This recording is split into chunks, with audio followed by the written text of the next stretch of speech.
नमस्कार विद्यार्थी मित्रांनो, मी प्राध्यापक M R Joshi M SET Shri Sharadabhavan education सोसायटीचे कॉलेज ऑफ एज्युकेशन नांदेड येथे सध्या असिस्टंट प्रोफेसर या पदावर करते। मी तुम्हाला असेसमेंट फॉर लर्निंग अध्ययन प्रक्रियेसाठीचे मूल्यांकन या विषयाचा सराव पेपर प्रॅक्टिस पेपर इंट्रोड्यूस करून देते।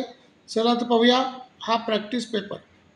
सुरुवातीला दिलेली माहिती वाचा। This question paper contains 3 printed pages. फॅकल्टीचे नाव आहे फॅकल्टी ऑफ इंटरडिसिप्लिनरी स्टडीज। एग्जामिनेशनचं नाव आहे BEd second year third semester examination. Practice paper education assessment for learning. Time duration 3 hours. Maximum marks 75। या ठिकाणी सूचना दिलेल्या आहेत। Note B. First question number 1 is compulsory. Second from question numbers 2 to 4 solve any 2। Third from question numbers 5 to 7 solve any 2। Fourth you can use calculator in examination hall. पहिली सूचना प्रश्न क्रमांक 1 अनिवार्य आहे। दुसरी सूचना प्रश्न क्रमांक 2 ते 4 पर्यंत कोणते दोन सोडवा। तिसरी सूचना प्रश्न क्रमांक 5 ते 7 पर्यंत कोणते दोन सोडवा। आणि चौथी सूचना तुम्ही गणकयंत्राचा परीक्षा हॉलमध्ये उपयोग करू शकता।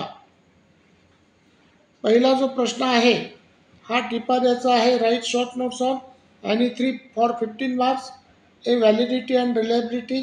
बी T scores and Z scores. C principles of evaluation.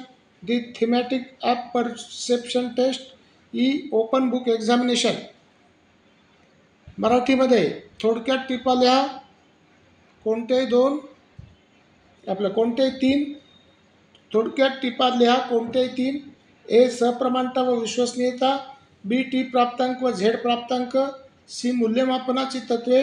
D चित्ररसग्रहण कसोटी। ही खुली पुस्तक परीक्षा। तर 3 टिपा तुम्हाला याच्यामध्ये लिहायच्या आहेत। कोणतेही 3 कोणत्याही क्रमाने लिहा। त्याच्यानंतर दुसरा प्रश्न explain types of feedback and its importance. 15 मार्कासाठीचा क्वेश्चन आहे। प्रत्यावर्तनाचे प्रकार व त्याचे महत्त्व स्पष्ट करा। तिसरा प्रश्न असा आहे 15 मार्कासाठीचा। Explain the characteristics of good measuring tools. चांगल्या मूल्यमापन साधनांची वैशिष्ट्ये स्पष्ट करा। त्याच्यानंतर चौथा प्रश्न आहे calculate the mean median and mode of the following frequency distribution. Class interval frequency दिलेली आहे 15 मार्कासाठीचा आहे। 56 ते 63 frequency 2, 56 to 63 2, 48 to 55 4, 40 to 47 8, 32 to 39 12, 24 to 31 6, 16 to 23 4, 8 to 15 3, 0 to 7 1। तर अशा पद्धतीने त्या ठिकाणी तुम्हाला या वितरणाचे मध्यमान मध्यगा काढायचे। खाली मराठी वर्षनमध्ये दिलेले पहा।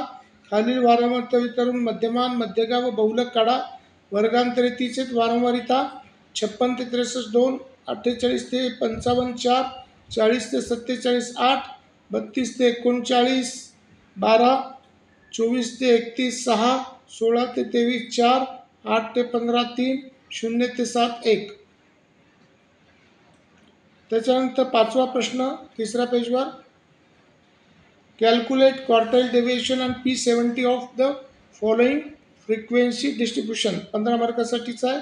Class interval frequency 90 to 99 7, 80 to 89 12, 70 to 79 14, 60 to 69 18, 50 to 59 15, 40 to 49 13, 30 to 39 10, 20 to 29 7, 10 to 19 4।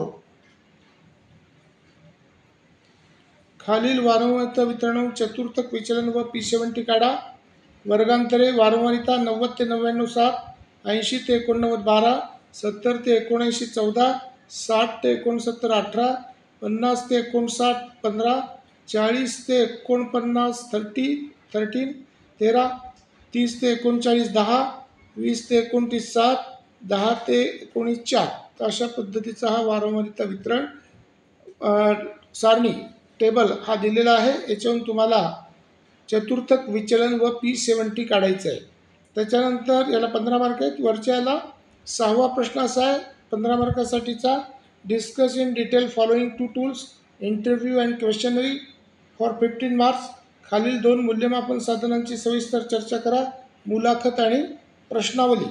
7वा प्रश्न आहे explain construction of achievement test with its blueprint. 15 मार्कासाठीचा क्वेश्चन आहे संपादन चाचणीची निर्मिती संविधान तक्त्याचं स्पष्ट करा. घटक चाचणीसुद्धा संविधान आपलं घटक चाचणी संविधान तक्त्याचं जरी या ठिकाणी लिहिली ती संपादन चाचणीमध्येच येते. तर अचिव्हमेंट टेस्ट तुम्हाला त्या ठिकाणी लिहायची आहे. तर अशा पद्धतीने हा असेसमेंट फॉर लर्निंगचा पेपर आहे. तर तो पेपर नीट पहा. हा पेपर प्रॅक्टिससाठी दिलेला आहे, ॲज अ गेस म्हणून नाही, तरी याचा प्रॅक्टिस म्हणून त्या ठिकाणी उपयोग करा. धन्यवाद. परीक्षेसाठी शुभेच्छा. थँक्यू.